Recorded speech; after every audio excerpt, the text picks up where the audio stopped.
Greetings, everyone. Welcome again to the now officially Lucha Underground sanctioned Midweek War.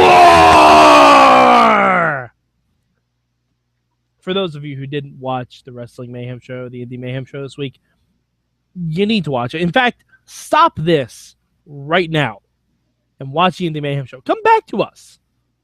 Let's stop this right now and go watch the Indie Mayhem show. We had a phenomenal talk with Krista Joseph from Lucha Underground.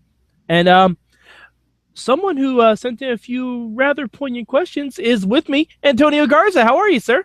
I'm doing pretty good. I'm actually a little bit under the weather today, so I may not be as pretty for the video fans, but I'm good to go. Let's talk some sports entertainment / professional wrestling.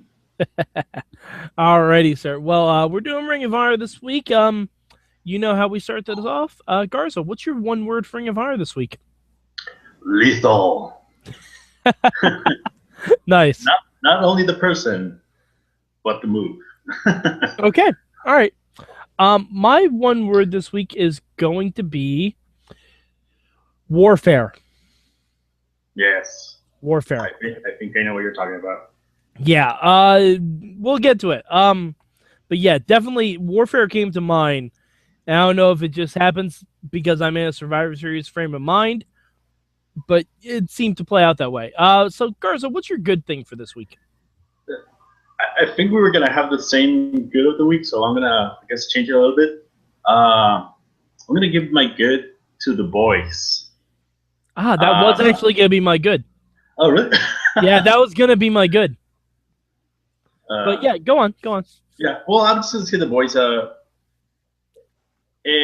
think they have given us like a kind of like a 180-degree change in their gimmicks, because now they're like dressed as real men, and they managed to. I never really realized how good they are at what they do. Like, they're really, really good. Yeah, and we need individual names for them. Oh yeah. I agree. They can't be like boy 1 and boy 2. We need individual names for them. Eventually, yeah. Like if they're gonna start becoming more characters than just henchmen, I guess they do need to not only get like different names, but I guess something to differentiate it, because they're like carbon copies of each other. Well, I'm okay with that. I'm okay with that aspect of it because they're supposed to be so similar. But we need at least names. Like, I don't know. We need something to distinguish them. Yeah, but yeah, I think more than their match, their acting was really, really good. This show, and my props to them.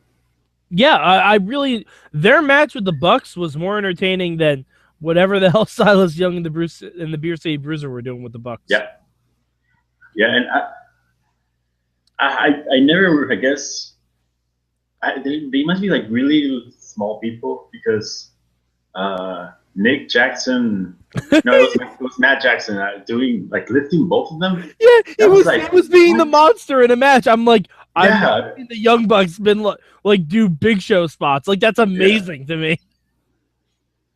That was probably my favorite thing of wrestling last night. Like, I'm not even joking. Like, Matt Jackson just picking up one of the boys and walking around like he was a fucking Big Show. I'm like, these guys cannot be that dissimilar in weight. There's no way. But it worked. It absolutely worked. My good this week, gonna be the main event. More like the main event, you knew it was gonna be a good match. My good is specifically going to Adam Cole getting the win. I was surprised.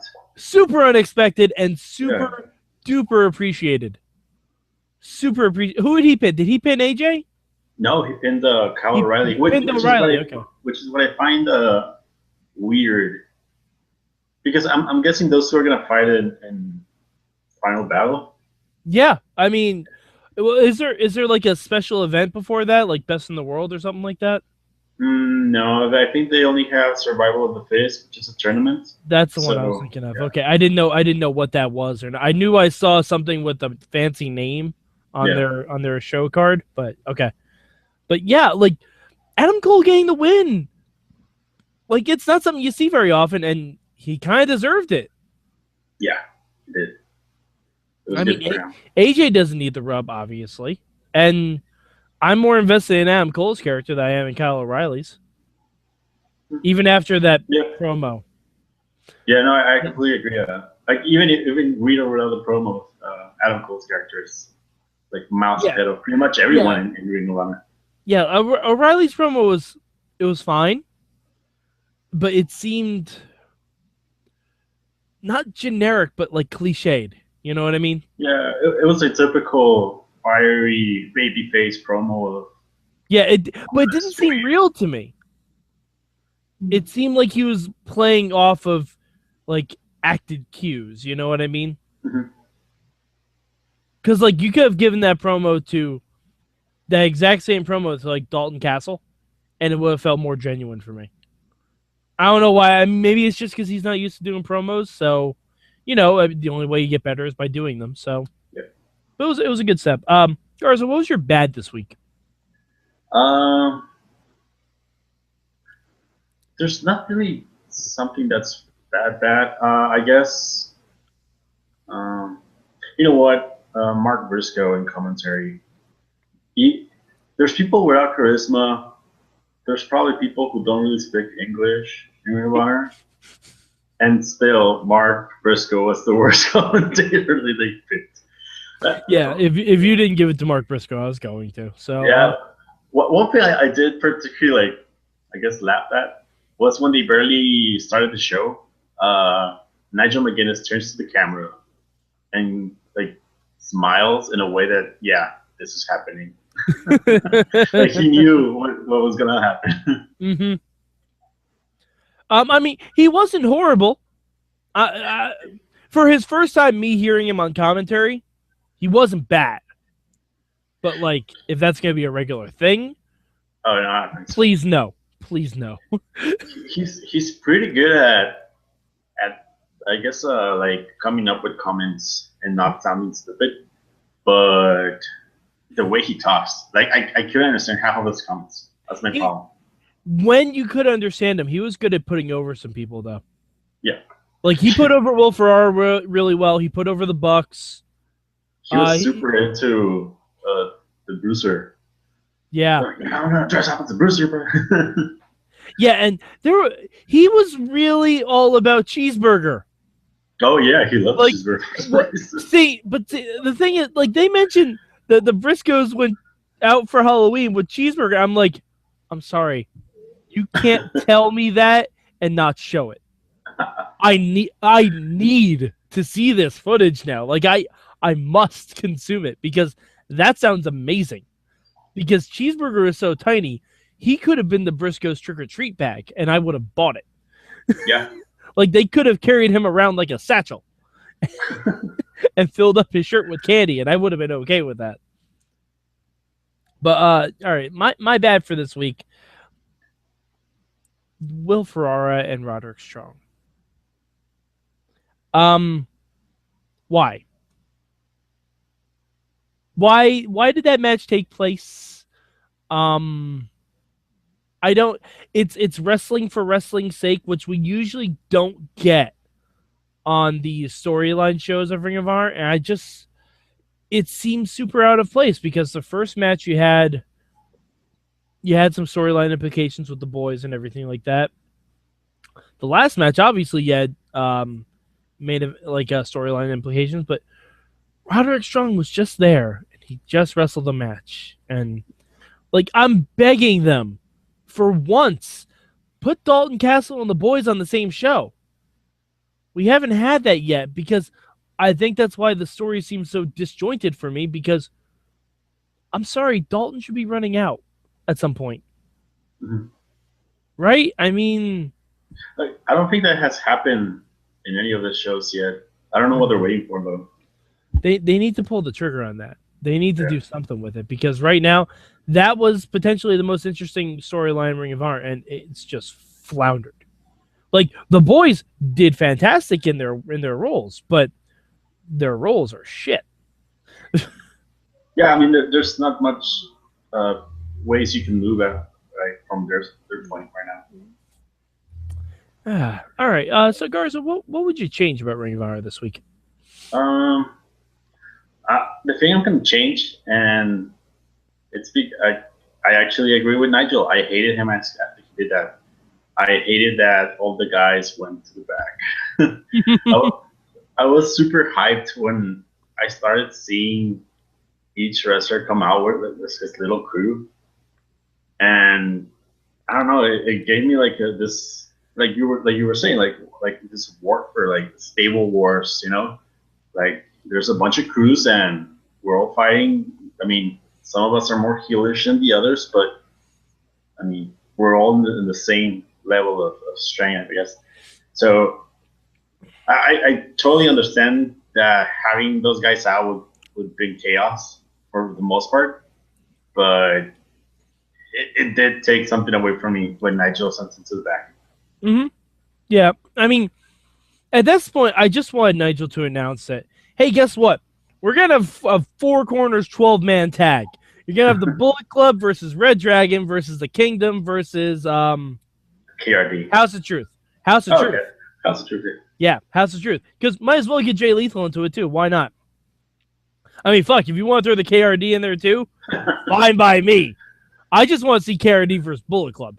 That's what I want to see. That's my dream Ring of Honor match. Nigel, I know you're listening. Make it happen, Captain. But yeah, like, I think that would have been my change too. Like, I understand the need to get rid of like the Bullet Club and all stuff like that, but just steer into the skid because you had a one-on-one match book last week and someone came to interfere, so you made it a triple threat. Hey, you know what? All these guys have friends. Just make it a huge clusterfuck match. You might as well. Yeah, I agree. I mean, and not even the match. Just let them be out there and I don't know. Just they can interact with each other, or they can like get in a fight outside and then like brawl to the back if you really want to have like just these 3 guys in the ring. But yeah, I see what you're saying. Yeah, I mean, it would have made like I was glad the match didn't have any shenanigans in it, especially with Adam Cole winning clean. Mm-hmm. That was very cool. Like, but still, I want to see the fireworks factory. I want to see all 4 of those groups just going at it, just like all 4 of them, because you got 3 wrestlers in each group too. It's not even like it's unbalanced or anything. Yeah, I think it's time for Ring of Honor to bring back their trios tournament. That'd be fun. Yeah, because I think they have enough trios to build something up. You know who would be the 3rd guy in the Briscoes trio? OBB? Cheeseburger. Cheeseburger. Yeah, that too. You can call... Oh, my God, we can call them Briscoe Burgers. The Briscoe Burgers! Come on. You know you want it, Garza. All right. So, Garza, where would you rank Ring of Honor this week? I'm going to rank it number 1. Okay. Because like the main event was amazing. The opening match, it was more fun than a great technical match or anything. And the Roddy Ferrara, it was like pretty much like a waste of time and a squash match. Yeah, a little bit. But it was good wrestling. So like if you want to make that interesting, have Ferrara sneak in and win. No, because Roddy's a number 1 contender for a title. Yeah, but Roderick Strong, as you keep telling me, is Mr. ROH. He's their John Cena. It wouldn't hurt him to job to Will Ferrara once. It would if he's the number 1 contender. No, not necessarily. Yeah, because then Ferrara deserves the number 1 contendership. Yeah, but see, then you have a story, and then you have build, because... But we don't need to give Ferrara a build or a story. He's a jobber. I guess. All right. Yeah, I'm gonna rank Ring of Honor number 2 this week. Great main event, fantastic main event. I really enjoyed it. But the boys stuff is still falling a little flat for me, even though it was a fun match. And that middle match of Ferrara and Roddy just it might have well been dead air to me because it meant nothing. Even the announcers didn't sound like they had anything to talk about during the match. That's when they were talking about the Briscoes going out for trick or treats with cheeseburger. I'm like, all right, if that's all that you have to talk about, I don't have to really pay attention much to this match. But yeah, I'm gonna give Ring of Honor number 2. So Garza, where can the good people of the internet find you? You can find me at DW Revolution at the Twitter, so you can find me at dwrestlingrevolution.com for all your review needs. If you don't know what to expect from a show, you can go check out the reviews. We try to keep them spoiler free. For the most part, just don't go to the Facebook page. Okay. Yeah. Sometimes someone posts spoilers on the Facebook page. Garza, excuse me. What did I spoil? Oh, you know exactly what you spoiled, and I ain't gonna mention it here, but it concerns the show we're talking about. Oh, come on. The Ring of Honor spoilers are different. No, they're not. Yeah. No, they're not. Not TNA spoilers I don't care about. Ring of Honor spoilers I actually kind of care about. Especially, when we probably won't see said spoiled event for a month and a half. Anyway, you can find me at MadMike4883 on the Twitter machine. Go to our Facebook page. Don't read any of Garza's posts. He spoils things all the time. I'm kidding. Also, go to WrestlingManShow.com. Matt Carlins just posted up a great article about our interview with Krista Joseph from Lucha Underground. If you don't have like an hour to kill to listen to the Indie Mayhem show, just go check out the article. And Matt summarized it pretty nicely and put a few audio clips in there. All right. So for Antonio Garza, I'm Mad Mike. This has been your Lucha Underground sanctioned midweek war.